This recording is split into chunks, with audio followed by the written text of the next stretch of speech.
Buenos días. Agradezco mucho a quienes estáis aquí presentes que hayáis venido a primera hora para escuchar esta conferencia, y lo siento por los que no han venido porque se van a perder una conferencia muy, muy interesante.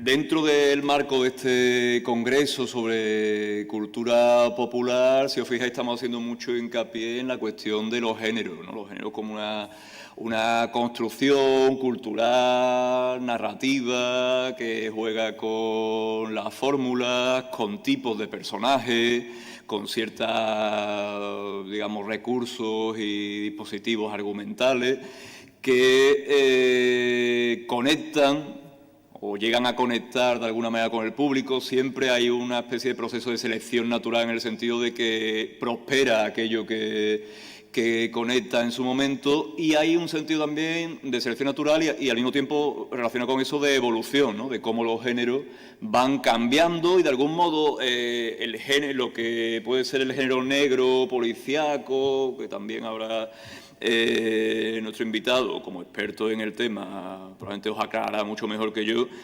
pero como lo que a lo mejor entendemos ahora podría no tener casi nada que ver con lo que era en su momento, pero por nuestra percepción cultural lo relacionamos, pensamos que es lo mismo, y a lo mejor, quizás si ahondamos un poco, vamos más allá de la superficie, si en ciertas estructuras más profundas vemos que sigue estando ahí mucha de la esencia de lo que caracterizó a esos géneros.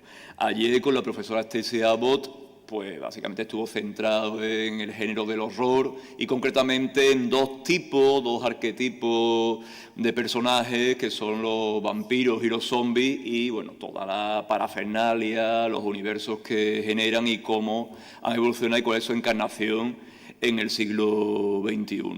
Y en este caso vamos a ver como el género policíaco, con muchos elementos del noir, de una forma, cierta manera de entender, fatalista, derrotista incluso, ¿no? La realidad, cómo ha llegado hasta nuestros días, y sobre todo centrado en un producto cultural, popular, pero que por su consideración, digamos, transgrede o se salta estas barreras, que ya también es verdad que están bastante desfasadas, entre alta cultura, baja cultura, y se trata de Wire.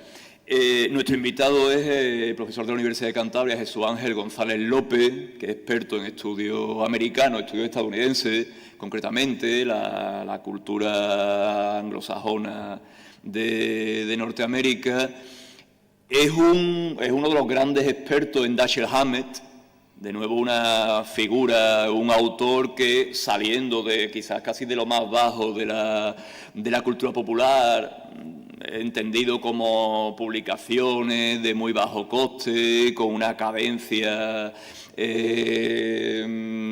estajanovista de trabajos y de periodicidades y demás, se convierte en uno de los grandes escritores, una firma fundamental de la literatura contemporánea estadounidense, y además trabajando dentro de un género que, bueno, de cierto modo es la herencia del género detectivesco, y que él prácticamente reinventa en las primeras décadas del siglo XX. Y el legado de Hammett probablemente está en buena medida en The Wire. Y al mismo tiempo otro género en el que Jesús Ángel ha ahondado bastante en los últimos tiempos ha sido en el western.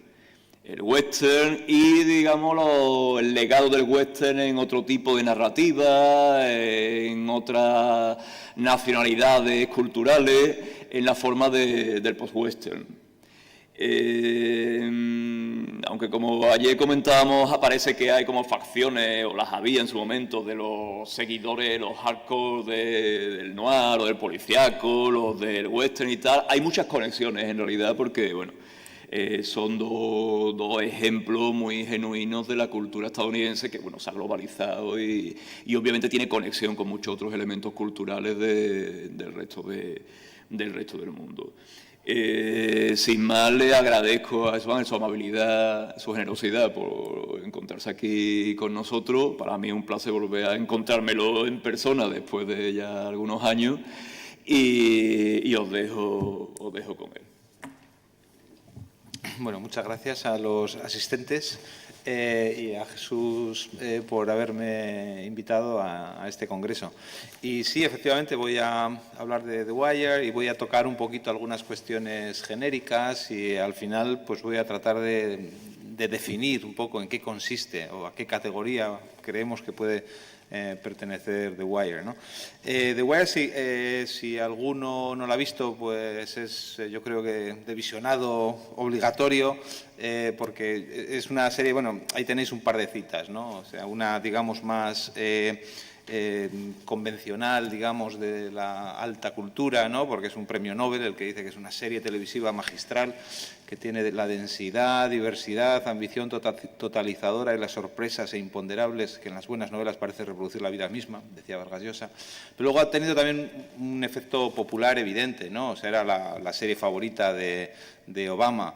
Su personaje favorito era Omar, y ves ese juego del póster que hicieron, del de Obama, bueno, que ha traspasado el terreno de lo popular y está, digamos, en los dos campos de la cultura, podríamos decir, ¿no?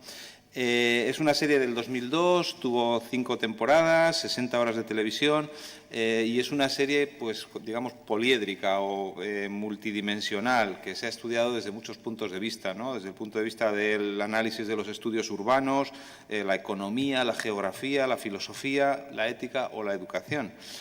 Aquí vamos a tratar de verla sobre todo como una serie de televisión, ¿no? Y por tanto como un producto de narrativa popular. Vamos a ver, esto es justo el principio, son 2 o 3 minutos para los que no la hayan visto, se pueden hacer un poquito una idea de qué va, y los que sí la hayan visto seguramente les guste ver algún personaje, justo el principio.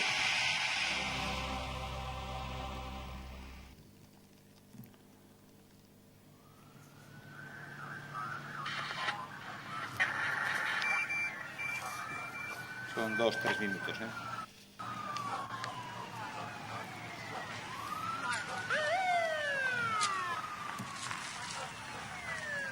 So your boy's name is what? Snot. You call the guy Snot? Snot Boogie. Yeah. Snot Boogie. You like the name? What? Snot Boogie. This kid whose mama went to the trouble of christening him Omar Isaiah Betts? You know, he forgets his jacket. So his nose starts running and some asshole, instead of giving him a Kleenex, he calls him Snot. So he's Snot forever. Doesn't seem fair. Life just be that way, I guess. So, who shot Snot? I ain't going to no court.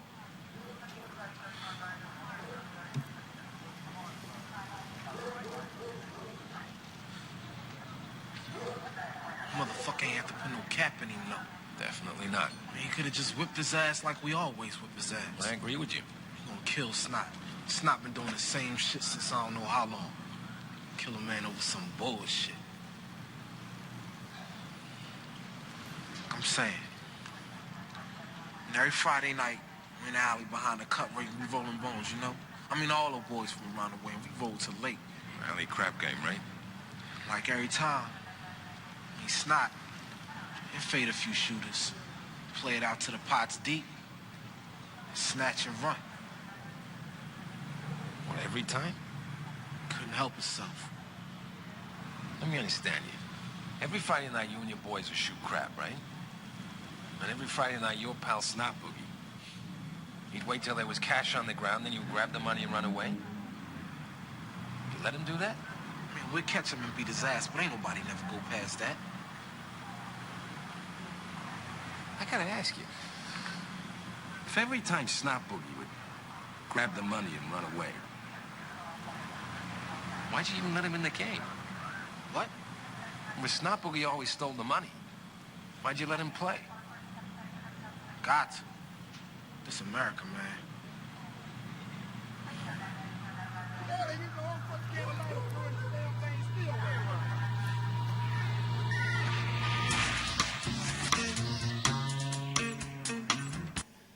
Ya veis, esto es justo el principio, ¿no? Está el policía interrogando a este testigo de un asesinato.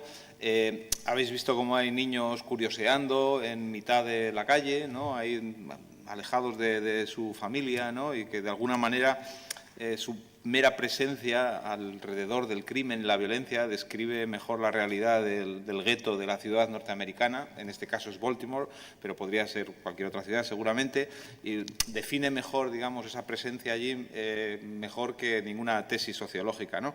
Y luego es interesante algunos de los aspectos que tocan aquí en esta anécdota que cuentan, que está basado en un hecho real. Y esto también es importante porque, como diremos más adelante, The Wire tiene un elemento de documental y de realismo que es importante, ¿no? Esto aparentemente pasó, ¿vale? Esta misma historia. Pero claro, daros cuenta que están ahí hablando de un juego, ¿vale? Están jugando ya los dados y tal, y esta idea del juego es fundamental en la serie. Están constantemente hablando los personajes dice, it's all in the game, dicen, es el juego, ¿no? El juego de la vida, ¿no? O sea, puede ser el juego de los traficantes que obliga a matar a los suyos cuando se muestran débiles, o el juego de los profesores, el juego de la policía, ¿no? Y dentro de esto, pues siempre hay algún personaje que va en contra de las reglas del juego, ¿no? En este caso es este Omar, este Moko Snat Boogie, ¿no? Pero luego tenemos otros personajes como el propio detective, McNulty, que va en contra de las juegas, trata de las reglas del juego, trata de cambiar esas reglas, ¿no? O otros personajes como Sobotka o Colvin o Press, para los que hayan visto la serie. Y esto es lo que hace este hombre, pero en realidad, daros cuenta, la respuesta que dan, dice, "This is America, man", es lo que dicen en inglés, y lo han traducido, que no está mal traducido, este es un país libre, ¿no? Es esta idea del sueño americano, el país de las libertades, pero claro, la ironía aquí es que la única libertad que le queda a este pobre hombre es robar el bote de los dados y marcharse para que le peguen una paliza y al final lo maten, ¿no? Entonces, en el país de las libertades y las oportunidades, su única oportunidad es el robo que le lleva a la muerte, ¿no? Y esto resulta un poco una analogía de lo que pasa luego con el resto de la serie, porque tienes esta serie de personajes que he mencionado antes que están también condenados al fracaso, ¿no? Entonces, hay un juego, digamos, entre este mito del sueño americano, ¿no? La idea del sueño americano, del país de las libertades y lo que está detrás, ¿no? Digamos, las pesadillas que están detrás del sueño americano y que de alguna manera viene a definir, yo creo que el objetivo principal de la serie, ¿no? Para intentar poner un poquito de orden en las distintas perspectivas en las que, como se puede analizar la serie, y visto que estamos en un congreso de cultura popular, pues me he permitido el lujo o la licencia de traer un esquema que todo el mundo conoce perfectamente, que es el esquema de la comunicación de Jacobson. Y quiero seguir el ejemplo de algo que hizo Robert Scholes hace ya unos años en un libro que se llamaba Semiotics and Interpretation. Él cogió para analizar los distintos puntos de vista o maneras de enfocar la literatura. Él lo organizó en función del énfasis que se ponía en cada uno de los elementos del esquema, del paradigma de la comunicación. Y si aplicamos esto a la narrativa popular, voy a ver un poquito las distintas maneras de enfocar la narrativa popular según donde pongamos el énfasis, ¿no? Y tratar de llevar esto luego a The Wire para ver las distintas perspectivas con las que le podemos enfocar. Entonces, si pensamos en narrativa popular desde el punto de vista del emisor, y no pretendo aquí ser exhaustivo y disculparme si algunas cosas que digo son muy obvias para todos los que estáis muy metidos en el campo, pero bueno, es una manera de intentar poner orden, como decía, ¿no? En primer lugar, lo que es importante considerar desde el punto de vista del emisor es la presencia de una autoría colectiva, que es muy evidente en ciertos medios y en ciertos géneros como el cine, la televisión o los cómics, ¿no? Y en ese sentido, pues quiero destacar cómo, pese a esta autoría colectiva y metida dentro de una industria, pues nos encontramos con casos como el cine de la época de los estudios, de la época clásica, que definía a Thomas Schatz como the genius of the system, o el genio del sistema, es decir, cómo se podía crear obras de arte a partir de un entramado esencialmente industrial, ¿no?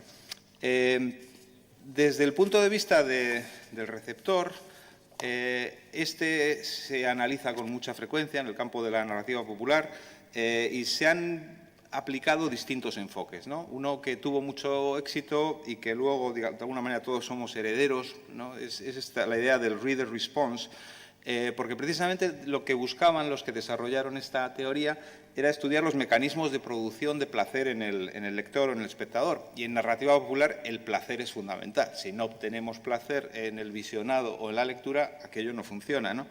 Y eso además tiene evidentes repercusiones en el género, como decía antes Jesús, porque se van a crear ciertas estructuras genéricas para producir ese placer, como el ejemplo más evidente es el final feliz en una comedia romántica, ¿no?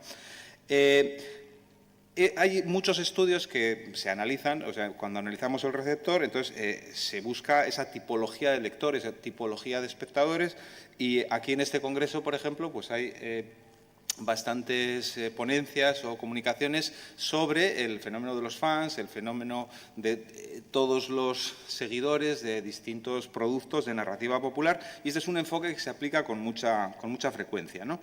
A mí me gusta la idea de los que tratan de buscar lo que se llaman el lector implícito, que podríamos decir también el espectador implícito, ¿no? Porque yo creo que refleja muy bien el proceso de producción y consumo, ¿no? Porque de lo que se trata es de buscar en el texto el efecto en el texto del lector implícito que el creador tenía en su mente y al final luego cómo todo eso tiene unas repercusiones, ¿no? Otro enfoque que se ha utilizado con frecuencia para analizar el receptor, particularmente en los estudios cinematográficos, es el del psicoanálisis. Se han estructurado estas similitudes que se pueden obtener entre el visionado del cine y los procesos psicoanalíticos, y pues hay muchos estudios basados sobre todo, no tanto en Freud como en Lacan, y en los trabajos de Christian Metz, que buscan explicar el éxito de la narrativa popular por su llamada al inconsciente del lector, ¿no? Que provoca reacciones de identificación, de rechazo o de experiencias inconscientes. A mí me interesa mucho el aspecto de los procesos psicológicos, pero de una manera un poco más general yo quiero destacar aquí un autor y un libro que es John Kawelty, que ha escrito, el libro este se llamaba, ha escrito más cosas, bastante sobre western en concreto, pero en este libro en el que habla de adventure, mystery and romance, él ha tratado de definir las fantasías que se cumplen en la mente del receptor de una obra de narrativa popular, ¿no? Y él lo que dice es que existe una serie de arquetipos narrativos que otros autores llaman mitos, ¿no? Que se reproducen a lo largo de la historia y que toman forma concreta en un momento de la historia en una fórmula popular o en un género particular. Por ejemplo, pues el arquetipo del romance es el creer en el amor perfecto. Entonces, cuando uno se sumerge en ese tipo de historia, espera que se cumpla esa fantasía en su mente, ¿no? La fantasía de la aventura es la victoria sobre la muerte y la fantasía del misterio sería la solución racional a todos los problemas, ¿no? Y de alguna manera, pues todos los consumidores de narrativa popular buscamos ese placer que se genera cuando se cumplen esas fantasías, ¿no? Stephen King, en ese sentido, decía que la narrativa popular, y él hablaba específicamente de la de terror, pero vamos, en realidad se puede aplicar a otros géneros, dice que funciona cuando el autor es capaz de hablar con dos voces, ¿no? Por un lado está gritando y por otro lado está susurrando. Dice, pues, entonces yo estoy gritando al público sobre hombres lobos, sobre vampiros, sobre zombies, lo que sea, ¿no? Pero a la vez estoy susurrando sobre temores reales. Y dice que cuando funciona, cuando es capaz de combinar las dos voces, entonces cuando les tengo agarrados, tengo cogido al público y entonces sé que puedo hacer con ellos lo que quiera, ¿no? Siguiendo un poquito con este esquema, es muy normal dar el salto del receptor al contexto, y yo creo que el contexto probablemente es el objeto más habitual de estudio en el terreno de la crítica de la ficción popular. Se tiende a estudiar la cultura popular más por su relación con la realidad, con la sociedad y la cultura que la produce, que por sí misma, ¿no? y esto es lo que se suelen denominar los estudios culturales, aunque este es un término paraguas, que también se puede utilizar de manera mucho más amplia, incluso para incluir todos los análisis, yo creo que de cultura popular. Yo aquí lo uso para centrarme, para hablar de los análisis centrados en la interrelación entre literatura y sociedad. Y aquí me gustaría recordar un clásico, Umberto Eco, que hablaba de los apocalípticos y los integrados, estos apocalípticos que despreciaban la cultura de masas por su ausencia de valor estético o bien por ser un instrumento de la ideología dominante, y los integrados, ¿no?, que les gustaba tanto el objeto de estudio que se sumergen en él y pierden la objetividad para analizarlo, ¿no? La solución que proponía Eco y que practicaba, como por ejemplo en sus análisis sobre Superman o Peanuts, que son clásicos, ¿no?, pues él decía que había que utilizar un aparato cultural óptimo para el análisis de objetos viles, ¿no? Eso decía, ¿no? Y en este sentido, recordando un poco lo que decíamos antes de Cauelti, pues hay que recordar que las fantasías que funcionan a nivel psicológico, al ver una obra de narrativa popular, tienen que funcionar también a nivel sociológico, para ser efectivamente popular, porque tiene que afectar a mucha gente, ¿no? Claro, para los apocalípticos, cuando ocurría esto, dice, la narrativa popular es una especie de opio del pueblo, otro opio del pueblo, ¿no?, que no les dejaba adquirir conciencia política, por ejemplo, ¿no?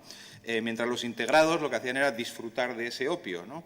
Y el crítico, pues claro, lo que tiene que hacer es estudiar por qué funciona el opio, ¿no? ¿Qué nos dice sobre la sociedad que lo produce y lo consume?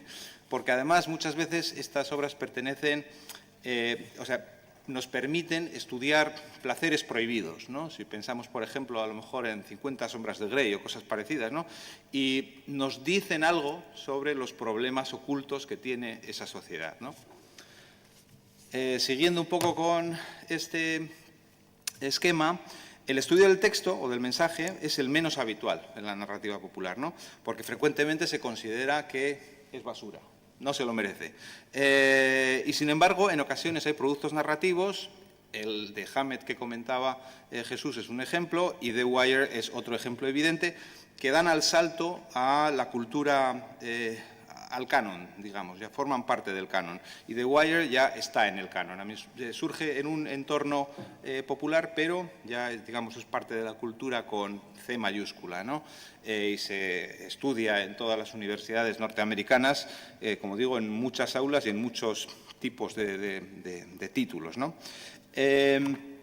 Siguiendo con el esquema, es evidente la importancia en la narrativa popular del contacto o del canal en todo lo que son, pues, media studies o estudios de medios, ¿no? Aquí me parece importante precisar, porque tiene cierta relevancia al hablar sobre The Wire, digamos, una diferencia entre medio y canal, ¿no? Porque, por un lado, tenemos que distinguir el medio, el lenguaje, es decir, estamos hablando del lenguaje audiovisual porque esto es algo indisoluble, digamos, esa combinación de imágenes y sonidos, pero luego podemos tener muchos canales de distribución, como pueden ser, en un momento dado, al principio es la HBO, con unas características muy particulares, pero después ya pasa a ser el DVD y, posteriormente, el consumo a través de ordenadores o plataformas, ¿no?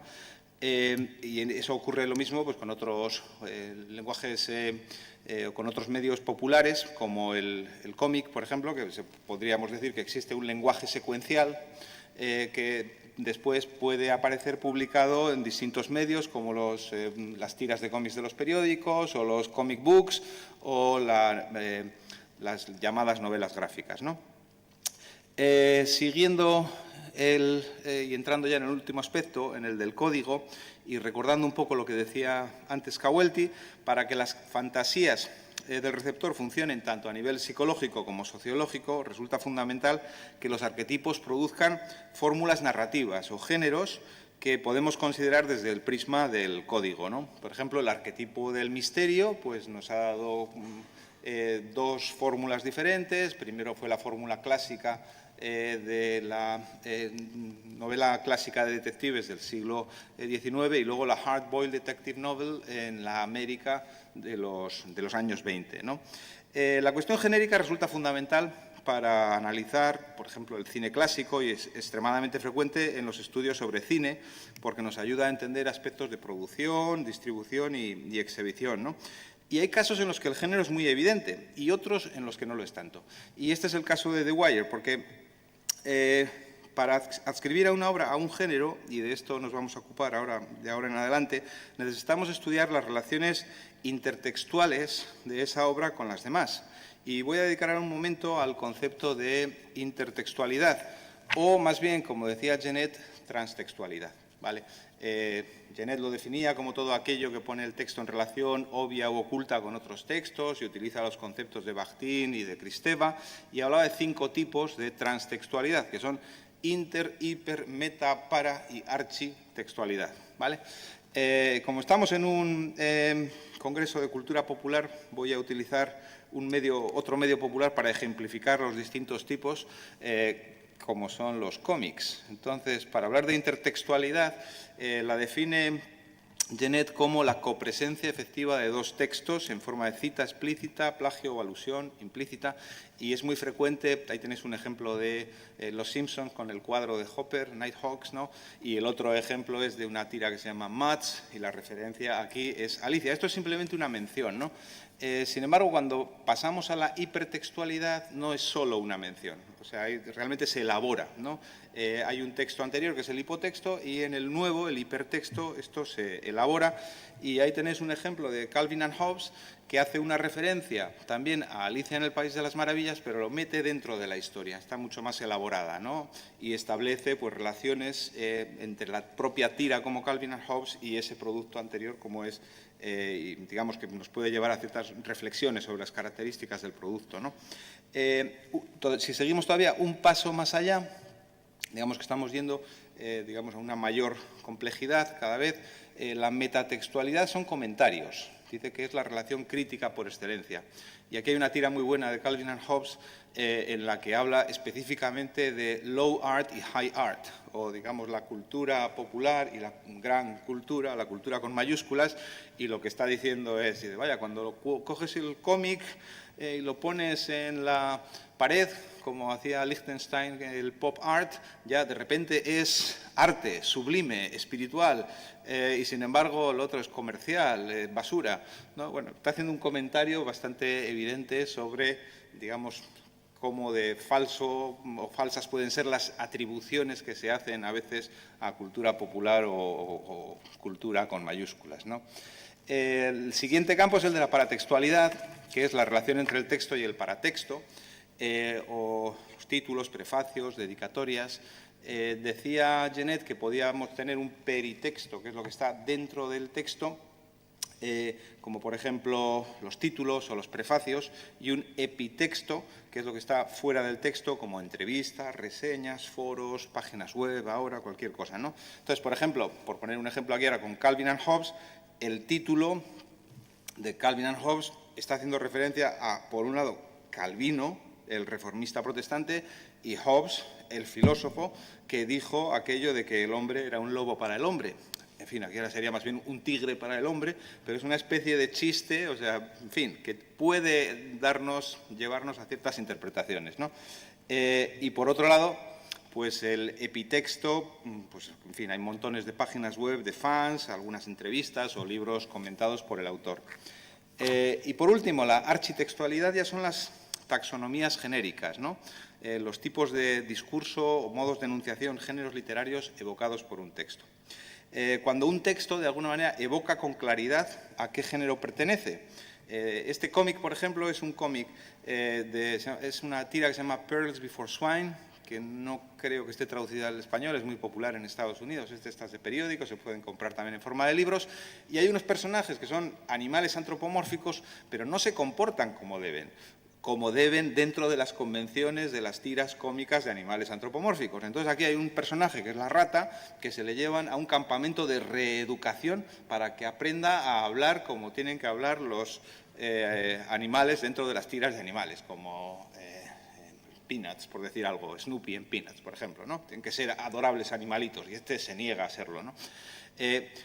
El chiste lo que hace es, tiene detrás es una reflexión sobre el género y el subgénero al que pertenece esta. Y lo mismo tenemos aquí un ejemplo con Mortadelo y Filemón, luchando contra el Capitán Trueno. Aquí tenemos una reflexión también sobre, no solamente, digamos, sobre el cómic en general, sino también sobre los subtipos a los que pertenecen el Capitán Trueno y Mortadelo y Filemón, ¿vale?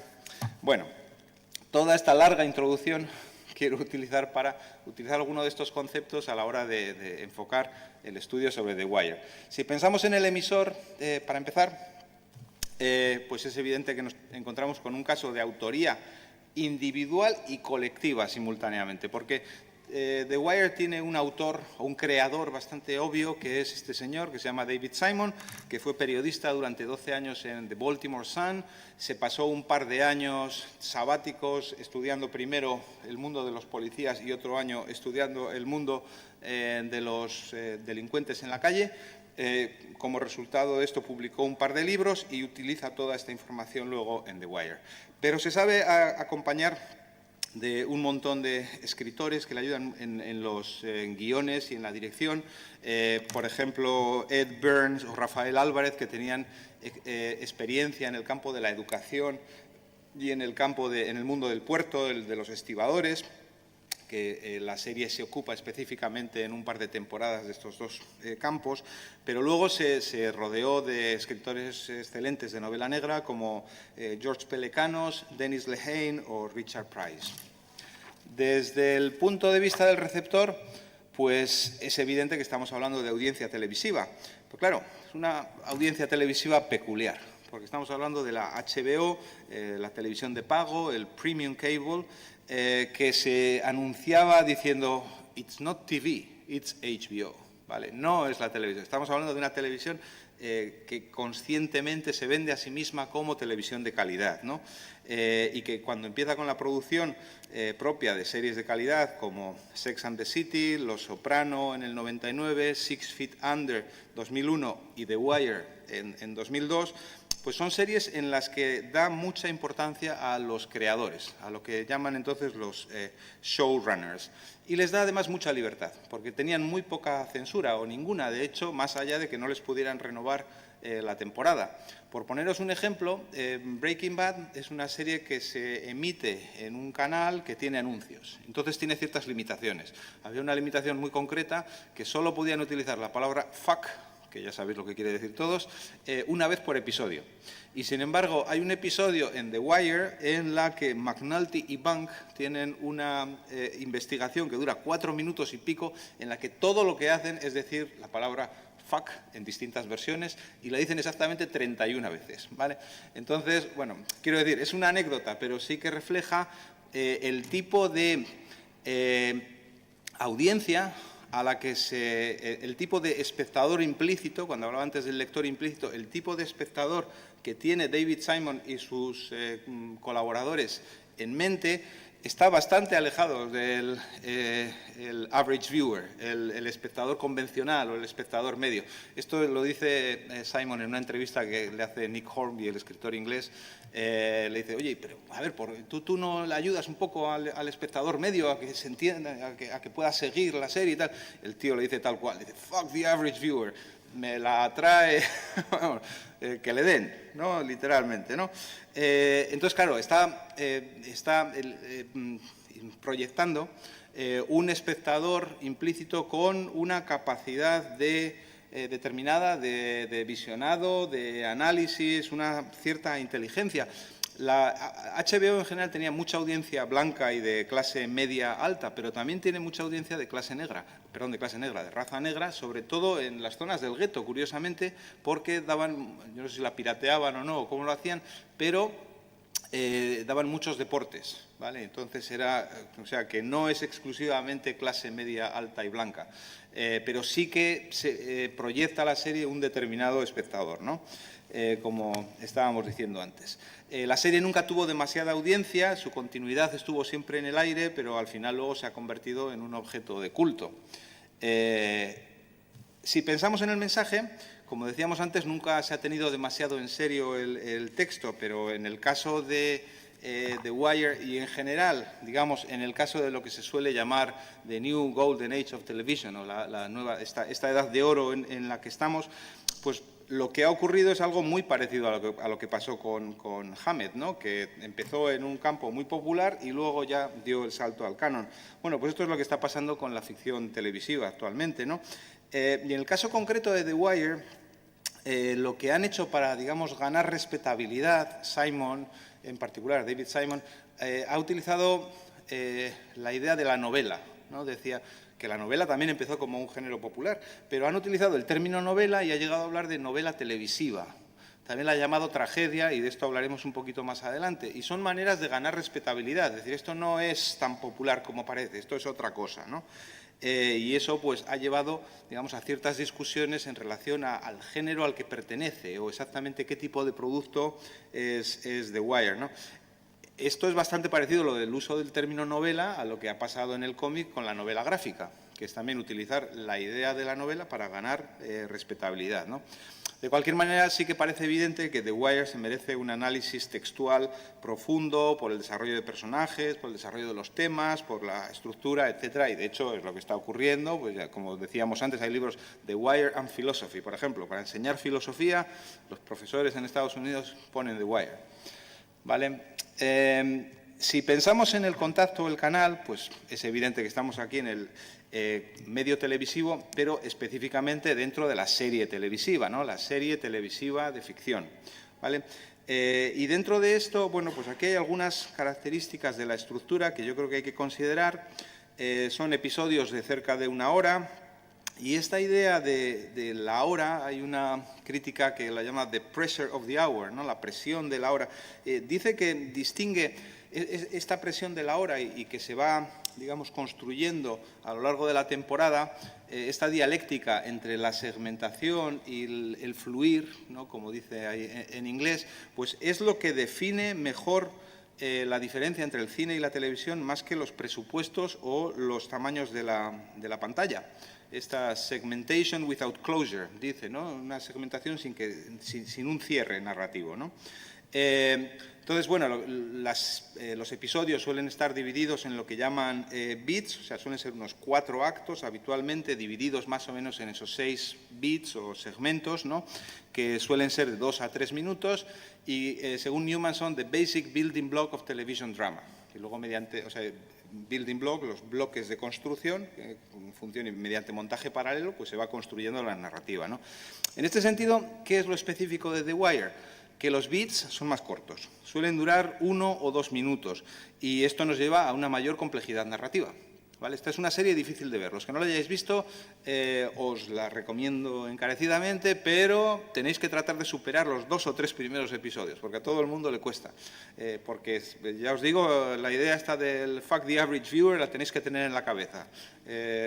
Pero os esperan grandes momentos de placer, ¿vale? Pues placer desde ciertos puntos de vista, porque es una serie muy dura a la vez, ¿no? De cualquier manera, lo que hace The Wire utiliza lo que dice Nanny Shelley, lo llaman multithreading, o sea, hay muchos, quizás demasiados a veces, de muchos hilos narrativos que se van ocupando además de las distintas instituciones dentro de la ciudad norteamericana, ¿no? Pero bueno, lo que permite esto es que se aprecien similitudes y contrastes, y son unas conexiones y contrastes que nunca son demasiado explícitos, pero que el espectador percibe como una recompensa a su paciencia, a su atención y a su inteligencia, ¿no? Entonces, esta estructura, sumada a la complejidad lingüística, en este fragmento que hemos visto no se ve tanto, pero no es fácil de entender. Si la veis en inglés, los subtítulos son imprescindibles, no solamente por el dialecto afroamericano, sino por el uso de la jerga en general. La jerga policial, la jerga periodística, la jerga... Claro, la búsqueda del realismo de David Simon y sus colaboradores es tal que no le dan ninguna ayuda al espectador medio. Te meten in medias res, ¿no? Como se suele decir en el argumento, y no te dan ninguna pista. Y hay cosas que hasta 3 o 4 o 5 episodios más adelante no te enteras realmente de lo que estaba pasando, ¿no? Entonces, complejidad lingüística, densidad significativa y narrativa, y luego una cantidad de ambigüedad en el análisis de los personajes, para la que viene muy bien, digamos, estas 60 horas, porque los personajes adquieren todo tipo de matices. No hay en absoluto personajes buenos y malos, todos son buenos y malos a la vez, ¿no? Y luego, pues la idea de que la temporada es la unidad estructural y no el episodio, ¿no? Entonces no hay cierre narrativo al final de cada episodio, ¿no? Y al final al final de la temporada es cuando se juntan.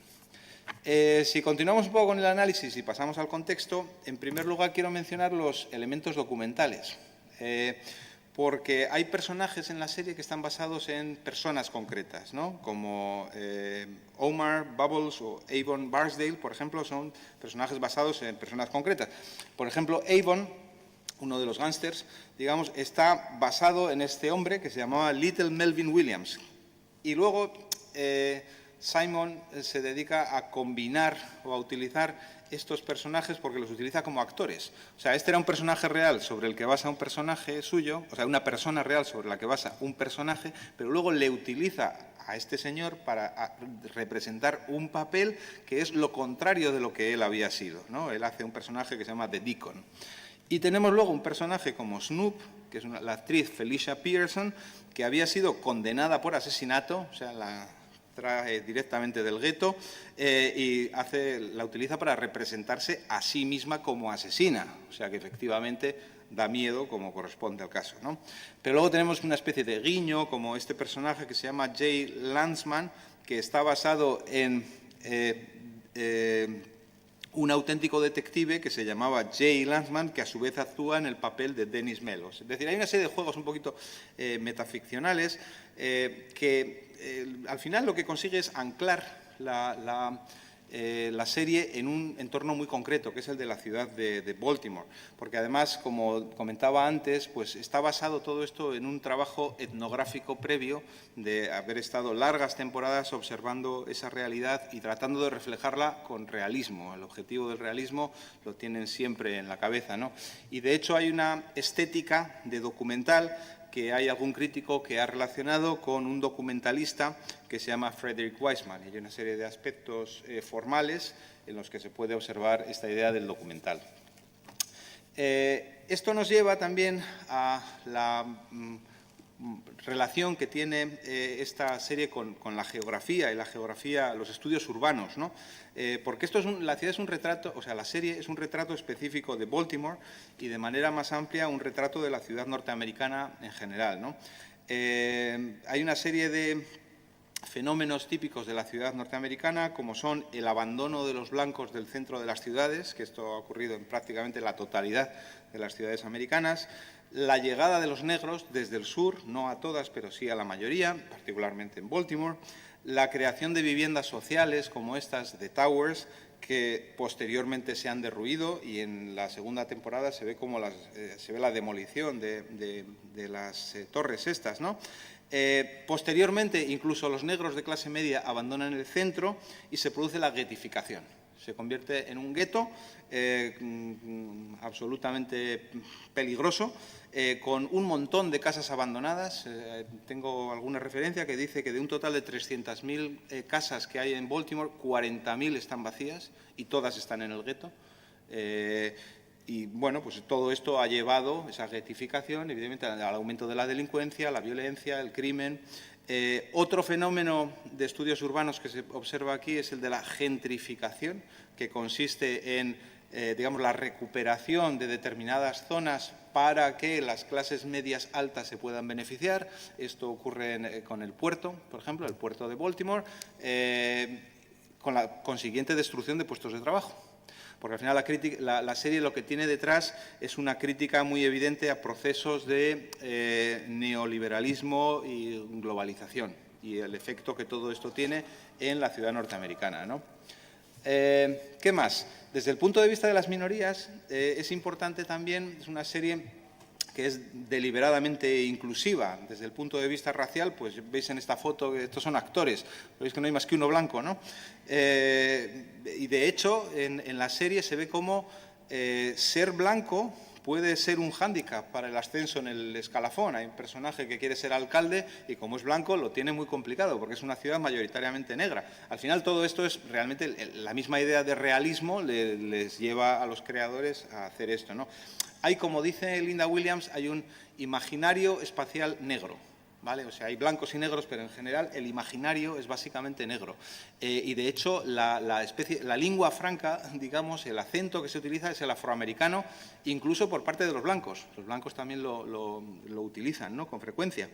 El problema de verdad es más bien la clase, ¿vale? Porque ahí sí que hay unas diferencias evidentes entre las clases media-alta, digamos, y la clase baja o la clase realmente baja, como por ejemplo la de este personaje, que es Bubbles, es un personaje de la calle, y hay una frase que dice en un momento, dice thin line between heaven and here, hay una línea muy delgada entre el cielo y esto, queriendo decir, es absolutamente irónico, como diciendo, en el mundo en el que él vive y el mundo de la clase media al que le lleva McNulty en una escena, es muy obvia la crítica, digamos, o la referencia a las características de clase, ¿no? Y por otro lado, pues también las minorías homosexuales, hay personajes gays y lesbianas cuyo afecto se muestra de manera muy evidente, y esto, desde mi punto de vista, está bien que se muestre sin prejuicios, pero está todavía mejor porque se hace para crear personajes y conflictos muy interesantes desde el punto de vista narrativo, ¿no?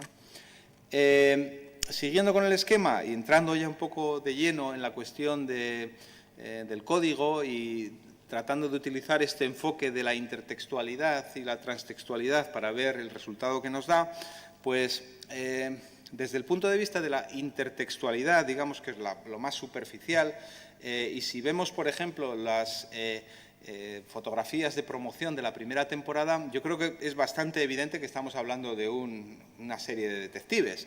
El caso es que Simon siempre dijo que él lo trataba de vender como the anti-cop show, decía, pero él lo decía en el sentido de la ambigüedad de la que hablaba antes, quiero decir, frente al maniqueísmo habitual de las series de policías en las que los policías son buenos y los delincuentes son malos.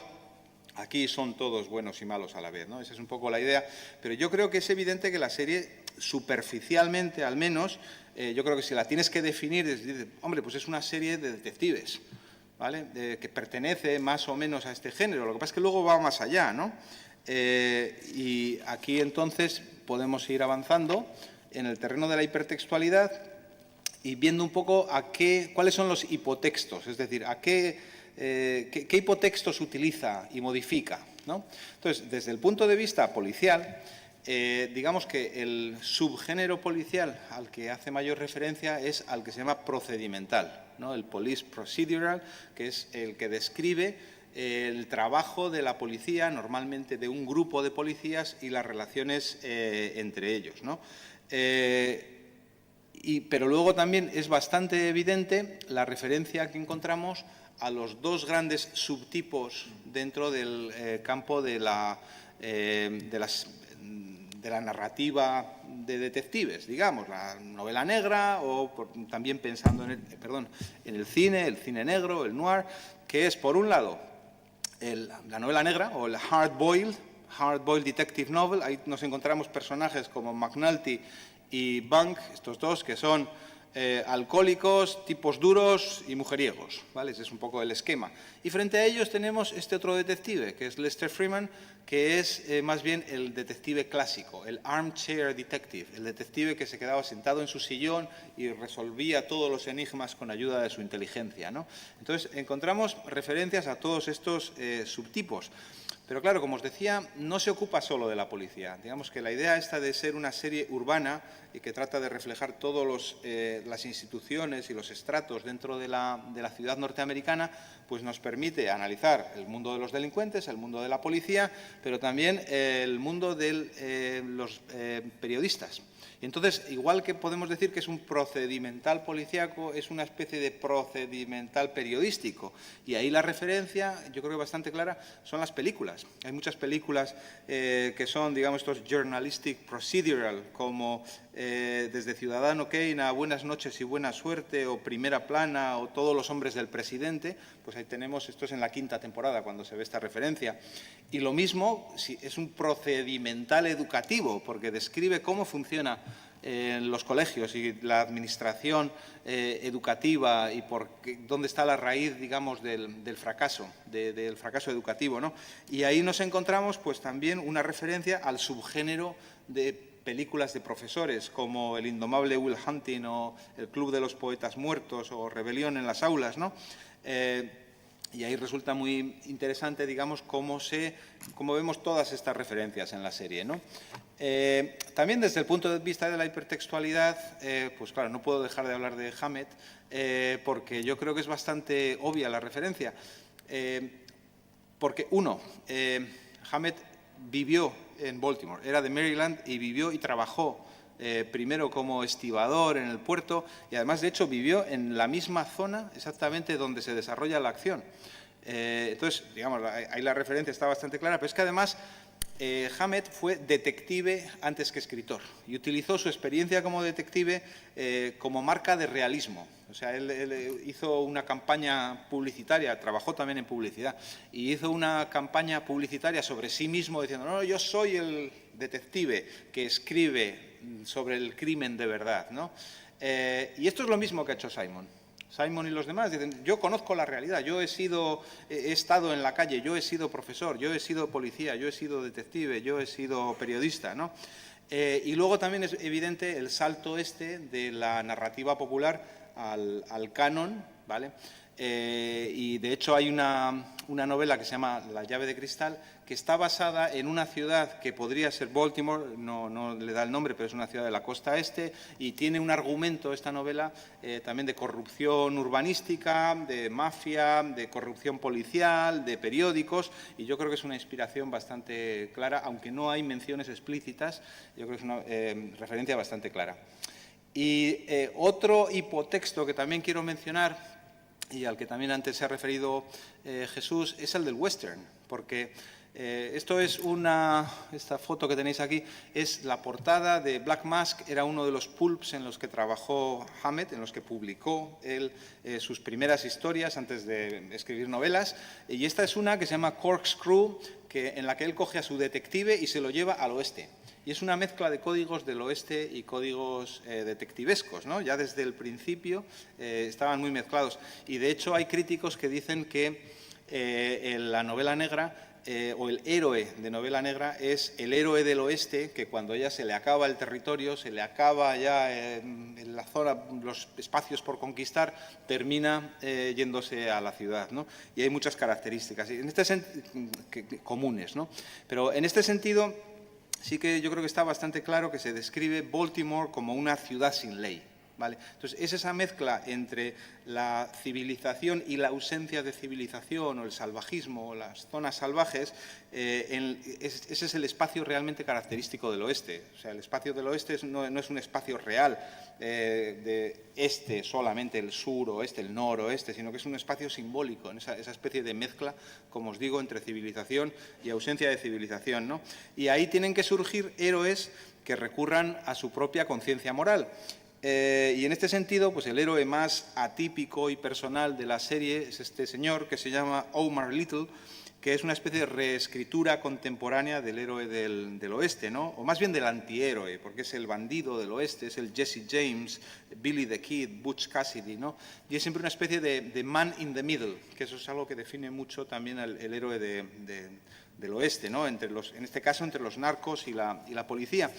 Y en ese sentido, quiero volver un poquito a lo que decía antes del sueño americano, porque se pone Omar en un episodio, en un momento dado, esa camiseta que dice I am the American Dream, yo soy el sueño americano. Y creo que ahí se esconde un poquito, digamos, esta referencia al sueño americano que yo creo que resulta obvia a lo largo de toda la serie, ¿no? Es un héroe muy individualista que aplica su idea del sueño americano a su entorno, aunque la aplica, como vemos, con resultados bastante nefastos. Entrando en el campo de la metatextualidad, estos son comentarios más evidentes, ¿no? Entonces, hay un comentario muy evidente a Edgar Allan Poe. ¿Por qué? Porque Poe también era de Baltimore y vivió también en esa misma zona y era, entre otras cosas, también drogadicto.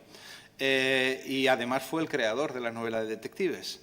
Y además fue el creador bueno, no el creador, pero uno de los escritores más importantes de relatos góticos, ¿no?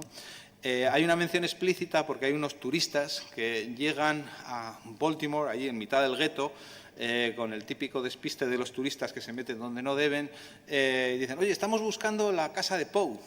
Y le preguntan además a un traficante de estos que, en fin, no les matan en ese momento pues porque no les apetece, pero la violencia es muy obvia en la serie, ¿no? Y cuando dice, oye, ¿dónde está la casa de Poe? Dicen Poe's house. Y ellos entienden Poor's house. poor de pobre. Y les dice, no, no, aquí son todas, coge la que quieras, todas son casas pobres, ¿no? Entonces, bueno, yo creo que esa referencia a Poe, yo creo que destaca, por un lado, la relación con la novela de detectives, pero también, como decía, las características góticas que también tiene la serie. Cuando hablábamos de estas casas vacías y amenazantes, pues uno puede acordarse, por ejemplo, de la casa en Usher Street o el barril de Amontillado, donde emparedan, porque hay una temporada en la que almacenan cadáveres en estas casas vacías, ¿no? Entonces, esta es una de las referencias. La otra, que he mencionado ya antes, que es muy obvia, es la de la tragedia griega, ¿vale? Cuando a Simon le preguntaban ¿qué es esto de The Wire? Y tal, él decía que era una tragedia griega. No, y esto le ha llevado luego a ciertos problemas con la crítica, que dicen, oye, que esto no es una tragedia griega. Pero bueno, él lo que decía es que han cogido la idea de la tragedia griega y la han aplicado a la ciudad-estado moderna. Y decía que en lugar de los dioses indiferentes, ahora los que sueltan rayos y matan a los personajes son las instituciones posmodernas, ¿no? Hay un personaje que en un momento dado saca Prometeo encadenado de Esquilo para hablar, y o sea, la referencia ahí está muy clara. Y luego hay un personaje, o sea, así que, digamos, a la hora de hablar de la relación con la tragedia griega, aunque yo creo que es obvio que no es una tragedia, pero sí que tiene elementos trágicos y tiene personajes trágicos. Y este es uno de ellos, este es Sobotka, y este es un personaje, no sé si veis aquí, que lo suben y lo bajan en una especie de grúa tipo Deus ex machina, como hacían en las tragedias griegas, una especie de coro de estibadores, esto lo dice Linda Williams, y es un personaje trágico, yo creo que está bastante claro, que comete un error fatal, el típico de las tragedias, ¿no? Aquí él lo que hace es aliarse con unos traficantes sin escrúpulos, y en realidad él lo que está intentando es luchar contra la globalización y contra el neoliberalismo para salvar los puestos de trabajo de sus compañeros, de los estibadores del puerto. Pero, en fin, evidentemente los finales felices no son muy frecuentes en esta serie, ¿no? El otro personaje trágico, que es un personaje además muy interesante, es Stringer Bell, ¿vale? Stringer Bell es uno de los mafiosos, uno de los gángsters, ¿vale? Que intenta utilizar las reglas o aplicar las reglas, se dedica a ir a clases de economía a la universidad, ¿eh? Bueno, no sé si es una universidad, pero le ves allí yendo a clase y tal, y tratando de aplicar las reglas de la economía al negocio de la droga, ¿no? Claro, aquí su error trágico es creerse más listo y más duro que los demás, ¿no? Las referencias aquí son a las películas de los gángsters, los clásicos de los años 30, y también al Padrino, porque tenemos dos modelos distintos aquí de gángsteres, que son precisamente Stringer Bell y Avon Barksdale.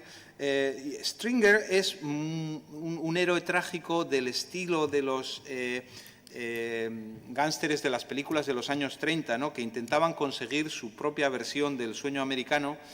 Hay un artículo muy bueno que cualquiera que haya estudiado esto seguramente ha leído, que es de Robert Warshaw, que dice The Gangster as a Tragic Hero, o sea, el gángster como héroe trágico.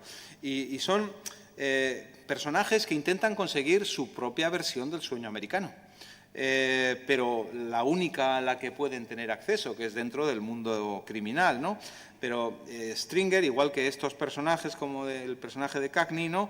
Es castigado por los códigos morales oficiales, pero se convierte en un héroe de culto entre el público de la serie, ¿no? Y Avon es, la referencia de Avon Barksdale es más bien el Padrino, ¿no? Porque él es un capo más tradicional, que da valor a la familia y a los valores tradicionales, ¿no? Y entonces se observa un enfrentamiento entre estos dos personajes que un crítico que se llama Brittingham ha relacionado con el enfrentamiento entre lo apolíneo y lo dionisíaco, que según Nietzsche era lo que definía la tragedia, o específicamente la tragedia griega, ¿no? Según él, Stringer Bell es un personaje apolíneo y Avon es un personaje dionisíaco, y esta referencia a la tragedia resulta también muy interesante y muy imaginativa. Y el último comentario obvio que se hace dentro de la serie es un comentario que se hace sobre Dickens en la 5ª temporada. También es muy claro. De hecho, se ha publicado esta especie de libro que es una especie es la historia de The Wire contada como si fuera una novela dickensiana, ¿vale? Y este personaje, Bubbles, es un personaje muy típico de Dickens. Lo han relacionado con Joe, the Crossing Sweeper, un personaje de Oliver Twist. pero además su propia historia es una historia de redención dickensiana, ¿no? Yo creo que es evidente la relación con Dickens en cuanto a la ambición, digamos, totalizadora, la descripción de una sociedad y de una ciudad y de una evolución, de unos tiempos, ¿no? Y la perspectiva crítica, ¿no? Pero yo creo que se diferencia bastante claramente de Dickens, y con esto nos vamos a ir acercando a la idea de melodrama de la que hablaré al final, pero no comparte ni el maniqueísmo ni los finales felices, ¿no?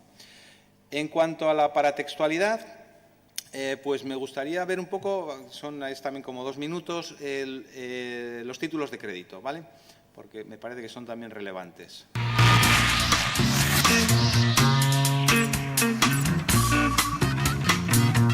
If you walk through the garden, you better watch your back. Well, I beg your pardon, walk a straight and narrow track. With Jesus, He'll save your soul. You gotta keep the devil down in the hole. All the angels sing about Jesus' mighty soul, and they shield you with their wings, keep you close to the Lord.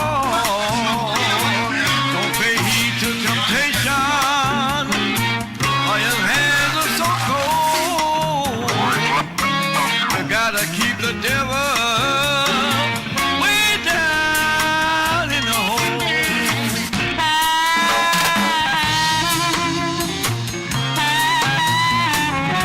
Way down in the hole. Way down in the hole. Way down in the hole. Way down in the hole. Bueno, habéis visto una combinación de escenas de primerísimos planos, de trapicheos en la calle y con imágenes de escuchas y vigilancia que ilustran el tema de la serie, ¿no? Entonces tenemos además unas imágenes en blanco y negro que de una cámara de seguridad grabando, y da un poco la idea de la propia serie como una especie de oportunidad para el espectador, una oportunidad de ver la realidad de las calles, participar como observadores de game, de ese juego de la calle y la sociedad americana, ¿no? Vemos la idea del tema de la vigilancia, la atracción de la tecnología como solución a los problemas, ¿no? Pero luego vemos cómo los criminales lo solucionan muy fácilmente tirando una piedra, ¿no? Y todo esto es la atracción falsa de la tecnología. Y luego tenemos una música en la que me quiero detener un momento. Es una canción de Tom Waits, y es la única música extradiegética, excepto la música de los montajes finales de cada temporada. Y aquí habla de las reglas de otro juego, el juego de la religión en este caso, ¿no? Dice, if you walk with Jesus, he's going to save your soul, ¿no? Si caminas con Jesucristo, va a salvar tu alma. Lo que tienes que hacer es mantener al demonio ahí abajo, en su agujero, ¿no? Entonces, en teoría, el demonio es literalmente el demonio, pero yo creo que también está hablando de otros significados, ¿no? De ese demonio que puede ser el demonio de la droga, al que hay que mantener oculto y encerrado en un sitio, y de hecho hay una temporada en la que se ocupa específicamente de este problema. Crean un gueto en el que sí que se puede traficar, comprar y vender droga, que lo llaman Amsterdam, con H, ¿vale?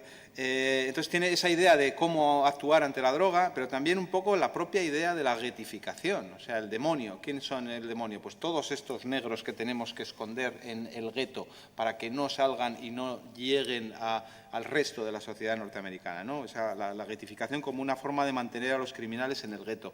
Y en ese sentido quiero hablar también un poquito del título, porque The Wire literalmente quiere decir cable. En el lenguaje, en la jerga policial, un wire es un pinchazo, o sea, cuando pinchan para hacer una escucha oficial y autorizada por los jueces para poder escuchar a los que están investigando. Y luego también la ha utilizado Simon diciendo esto. Dice que el título se refiere a una especie de frontera entre las dos Américas. Y es que además vuelve a tomar un poco esta idea del sueño americano, digamos, y las pesadillas, que me parece central para la serie, ¿no? Porque sí que hay esa especie de frontera, y habla de que hay una especie de wire, una especie de cable, y muchos personajes caminando sobre ese cable y pudiendo caer a uno de los dos lados. Y de hecho hay varios personajes que les ves que en un momento dado pueden caer a cualquiera de los dos lados y son estas instituciones posmodernas, estos nuevos dioses griegos, los que por casualidad pues puede ocurrir que caigas a uno o a otro lado, ¿no? Al lado del demonio, ¿no? Y ya para terminar, digamos, entrando en este terreno de la architextualidad, como decía antes, hay una crítica que se llama Linda Williams que está hablando de The Wire como melodrama, ¿vale? Ella, o sea, digamos, un poco alejado de lo que es el género policial, y ella define melodrama como contrast between how things are and how they could be or should be.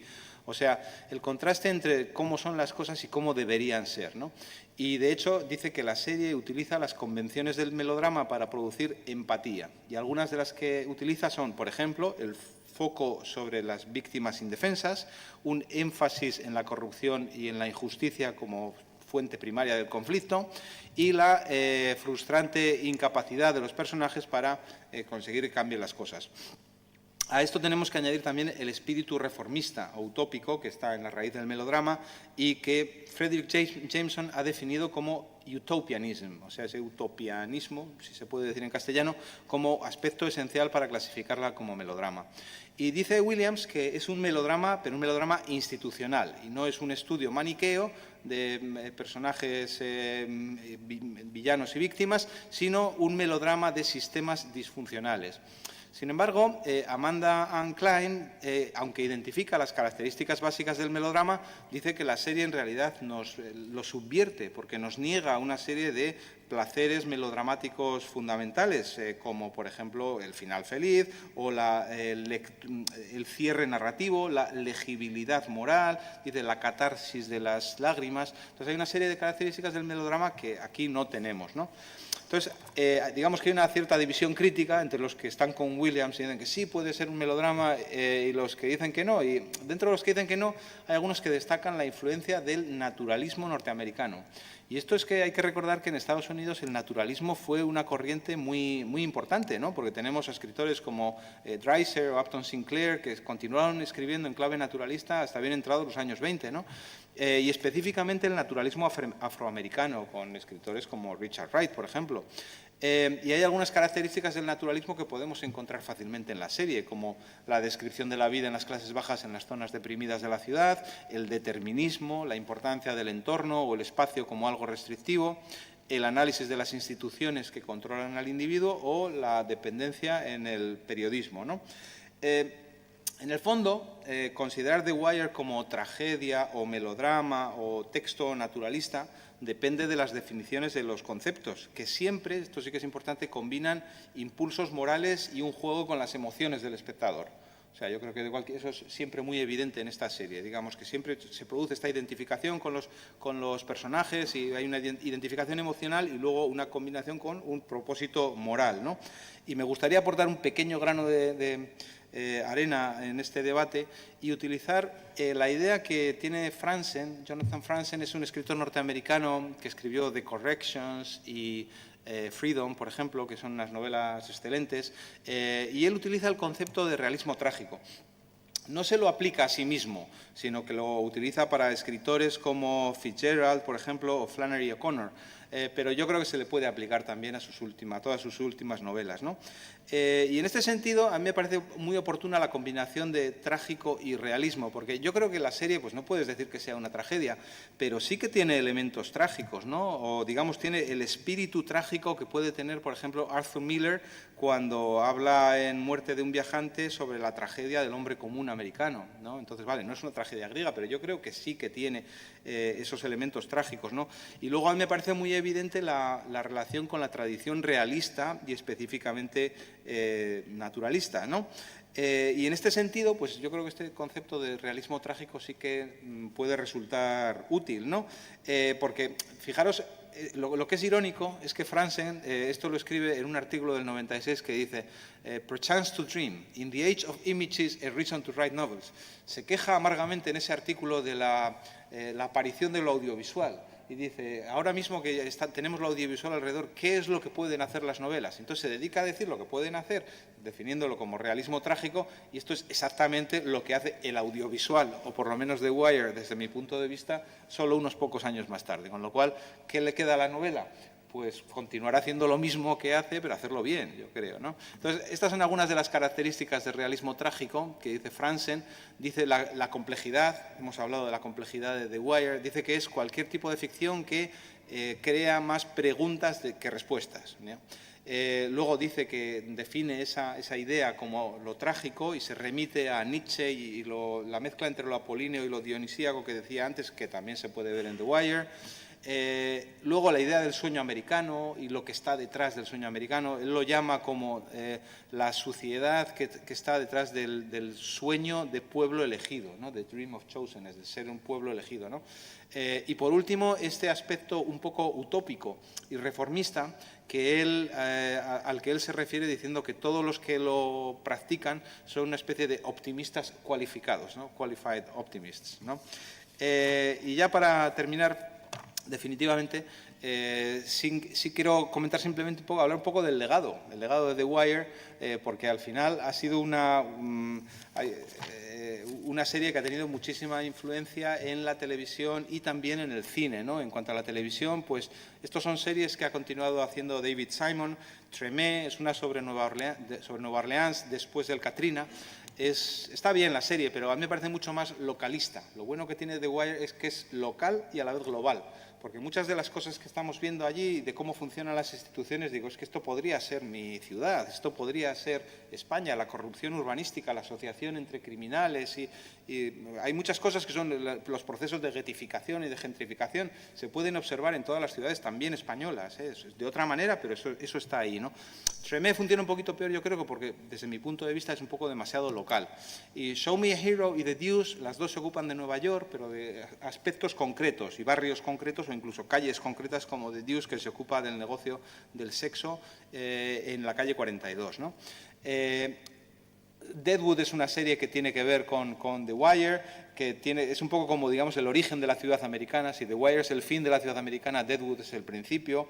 Pero esta serie española, no sé si alguno la ha visto o no, Crematorio, basada en una novela de Rafael Chirves, es como un Wire español, excelente.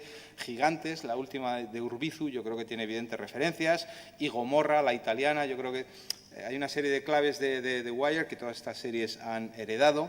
Y en el campo del cine, pues tenemos películas basadas en guiones de los colaboradores, los novelistas que colaboraron con David Simon, como Dennis Lehane. Estas dos, por ejemplo, The Drop y Gone Baby Gone, están basadas, esta es la última, una que dirigió Ben Affleck, y están basadas en guiones de Dennis Lehane. Y esta está basada en un guión de Richard Price. Y luego, pues claro, tenemos ya el Wire transnacional. Ahí tengo una cita de Alberto Rodríguez, que precisamente es de aquí, ¿no? Dice, es imposible volver a hacer policía como el antaño después de The Wire. Dice, joder, es que The Wire es tan grande que no puedes eludirla.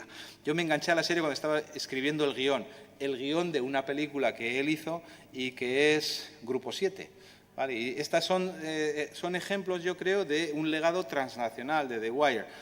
Tropa de élite es una película brasileña, Ajami es una película israelí-palestina en la que los negros son palestinos, y Grupo 7 yo creo que es evidente que también es una película que, si no la habéis visto, es una película sobre policía, narcotraficantes y corrupción urbanística en la Sevilla previa a la Expo del 92, ¿no? Y yo creo que esto es una buena manera de terminar y destacar la importancia de The Wire como narrativa popular con unas raíces muy locales, pero con una evidente trascendencia global. Y con eso termino ya. Muchas gracias.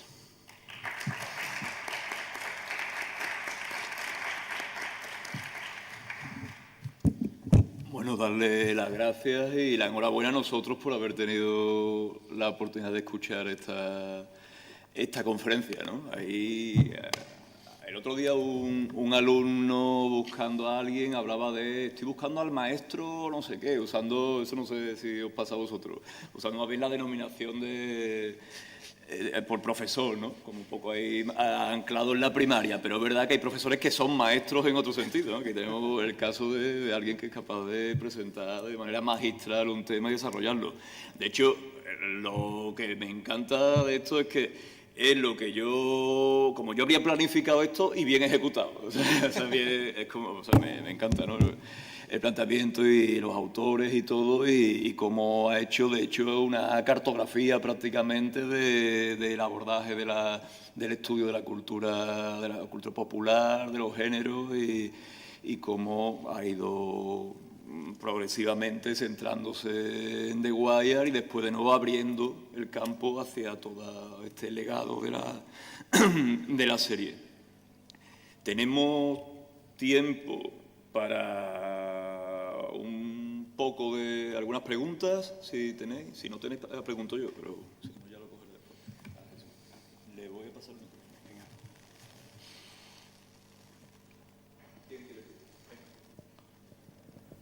Bueno, muchísimas gracias por la presentación. Al igual que ha comentado, a mí me ha parecido sumamente interesante, y más porque, bueno, yo analizo las series periodísticas, la figura del periodista, y justo en esta serie la 5ª temporada es sobre el periodismo.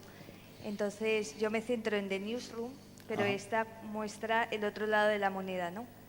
Entonces, también me ha parecido interesante cuando ha hablado del debate que hay sobre si es un melodrama o no, los aspectos del género dramático, cómo influyen en la consolidación de determinadas profesiones, y también la función que tienen como para describir una realidad o para hacer una crítica, o sea, cómo las series dramáticas en este caso pueden ser un espacio para la construcción crítica y no solo para la crítica, sino para valorar también cómo deberían ser las cosas o cómo debería.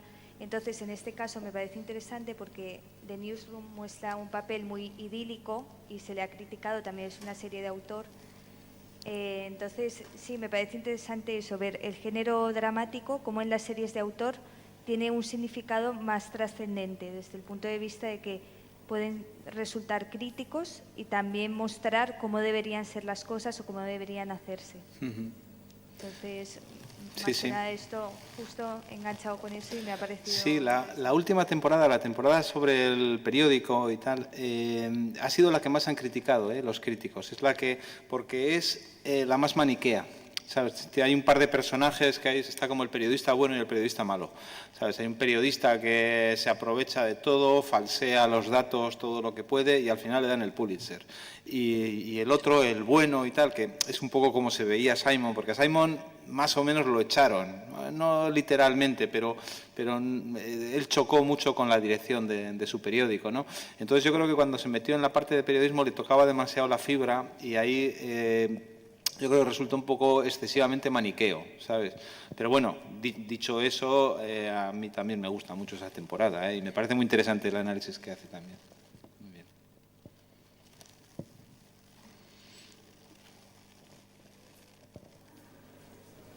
So, I will ask in English if it's okay. Yeah, sure. Thank you for the presentation. So my question is about this this gray area, like to say, like you said, in this kind of product, more complex, is more difficult to separate it. There isn't this manichaeistic separation between good and evil. So there isn't the good cop and the bad criminal. But still, I don't like to use for every one of these characters the terms anti-hero. So the villain become an anti-hero, the hero become an anti-hero. So I think it's still possible to make some difference. For example, you quote Gomorrah or Il Padrino. Sorry, in Gomorrah, for example, Gomorrah, the characters have they are really charmant. They have, of course, heroic characteristics. They are not this complete evil, this comic book evil. So they are also really human. We can also sympathize with them. But I think they are not just criminals, but they are still villains. They're still in some kind evil. They aren't anti-hero in a sense. They are not hero, bad heroes. So I think it's still possible to, distinguish the anti-hero, the cop that, of course, human. They are also bad characteristics, bad aspects, and the villain, the heroic villain, the villain that's charmant, like Il Padrino, that's have some good characteristic, but is still a villain. It's still a negative character. Mm-hmm. So, what do you think about Yeah, this, sure. about the Wire, but also Gomorra, tú. ¿Entiendes castellano, no, para la respuesta o...? I understand, You understand better, okay, so... It's okay, English o castellano. Bueno, pues contesto en español para que lo entienda todo el mundo. Claro, Gomorra viene de otro origen. Gomorra viene del libro de Saviano. Roberto Saviano es extremadamente crítico, quiero decir, o sea, tienen muchos paralelos. Pero claro, cuando Saviano denuncia la camorra de Nápoles, lo condenan a muerte. A Simon no le pasa eso. Quiero decir, Simon incluso a los gánsteres les dibuja de manera atractiva y les da la oportunidad de redimirse. Porque tienes a un personaje como el de Avon Barksdale, que era un tío que había ido a la cárcel, y luego le da la oportunidad de redimirse haciendo un papel de hombre bueno, ¿vale? Claro, sin embargo, yo, desde mi punto de vista, por lo menos Gomorra, los personajes son todos, no voy a decir que son todos negativos, pero sí que en general la pátina que tienen todos los personajes de Gomorra es mucho más crítica. Son mucho, o sea, yo creo que lo que me gusta de The Wire a mí es que los policías son todos buenos y malos, pero los delincuentes son todos también buenos y malos. Y a mí Gomorra me parece que son la mayoría malos, entre malos y muy malos. Simplificando mucho, ¿vale? Pero sí que me da esa sensación y que tiene que ver un poco con el propio origen de la serie. Yeah, of course, but what I mean, if criminal and police are all good and bad, then what do you hope when you look, or what do you think, not what happened, but what do you hope when you look the series? If the criminals are bad and good and the police are bad and good, you hope the police succeed to put the criminal in jail, or you hope the criminal escape, because there isn't this line. Es que I meant is there is still a really, really complicated line, but at the end, of course, there is a social problem. The societies can be indifferent gods. Yeah, of course, there is this bad guy, or that the society that create this.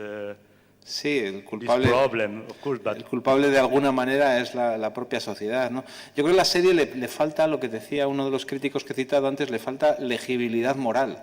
O sea, frente a algo como Dickens, que tiene una lectura moral evidente, aquí uno se queda pensando, ¿y qué es lo bueno y qué es lo malo y cómo solucionamos el problema? Y yo me he identificado con McNulty todo el tiempo, pero realmente este tío es, o sea, lo que hace al final en la última temporada, no la voy a explotar, pero no tiene perdón de Dios.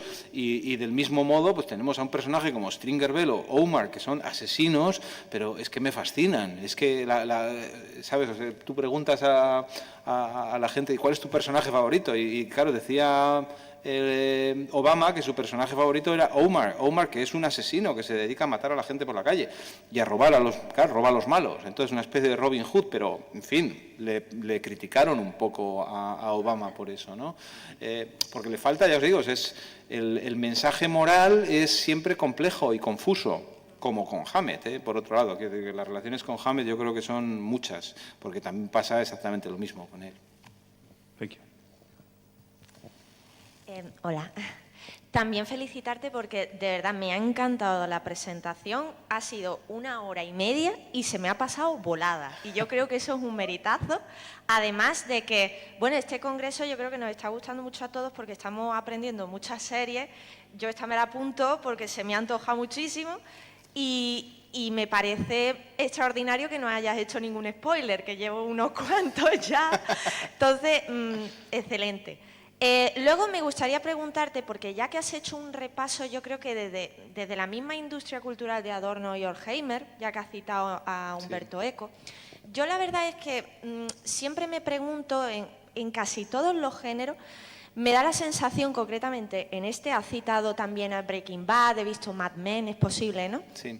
¿No crees que haya ahora mismo una ola de un interés por un género crudo, de algún modo retratando a la sociedad? Y me explico. A mí se me asemeja un poco, a mí me encantan estos géneros y me encanta ver situaciones peliagudas y casos extremos, como dice, de qué fuerte que el presidente de los Estados Unidos admire a un asesino. Pues a mí el personaje de Walter White de Breaking Bad me encanta precisamente porque te ponen en esa tesitura de que no te está aclarando si es bueno, si es malo, y eso que el título se llama Breaking Bad. Sí. Pero al final te quedas como diciendo, bueno. Entonces, no sé si ha visto Westworld. Sí, sí, sí. A mí a veces me da la sensación, porque ese universo te lo presentan como un mundo tan perfecto y donde realmente la gente se aburre, vamos a decirlo claro, necesitan como un espacio donde dejarse llevar un poco por el mal, ¿no? Sí. De alguna manera. Yo no sé hasta qué punto, si en la sociedad pasa un poco así. Repito, que a mí me encanta este género.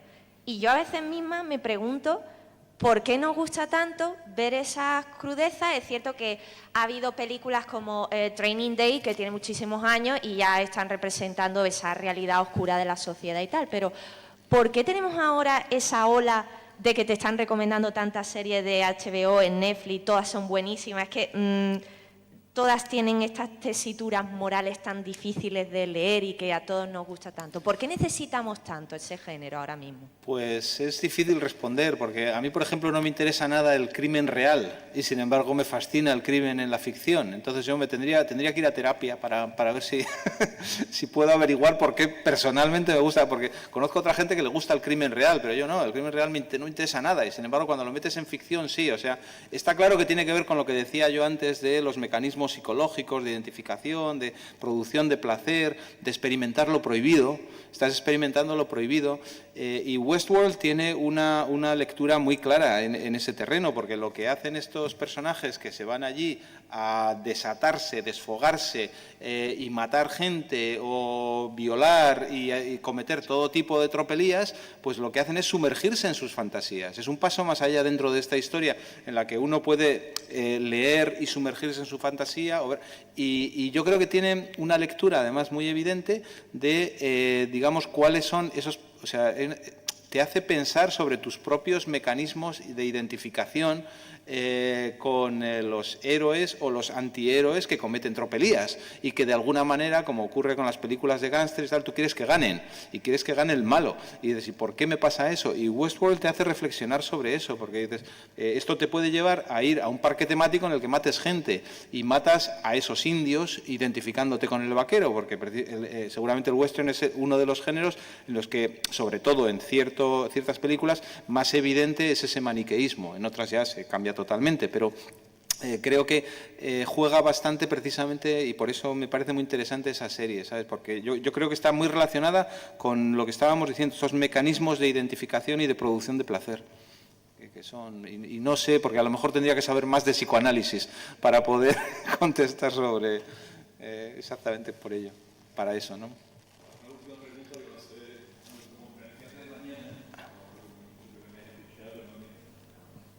Bueno, que no va a ser una pregunta, de hecho. Solamente te voy a felicitar y decirte que me ha gustado la manera con la que has conseguido utilizar y rehabilitar a Genet, porque Genet normalmente lo utilizamos para los análisis de tipo literarios y en este caso vemos, supongo que es tu formación, porque tú vendrás de filología inglesa, me imagino, y pues me ha gustado ver cómo también Genet se puede adaptar perfectamente a los análisis fílmicos. Y hemos asistido pues a una lección de análisis fílmicos a base de materiales literarios. Y esta transdisciplinaridad me ha gustado mucho. Bueno, nada más, solamente era eso. Me hubiera gustado también ver un crab cake aquí para terminar esta ponencia, ¿no? El plato favorito de The Wire es the crab cake, ¿no? Sí, es verdad, los crab cakes de Baltimore, sí. Hubiéramos podido terminar con esto, ¿no? Un buen crab cake. Muchas gracias. Muchas gracias, Jesús Ángel. Hemos estado todos encantados de escucharte y yo aprendí muchísimo. Bueno. Así que muchas gracias. Nada, gracias a vosotros. Venga.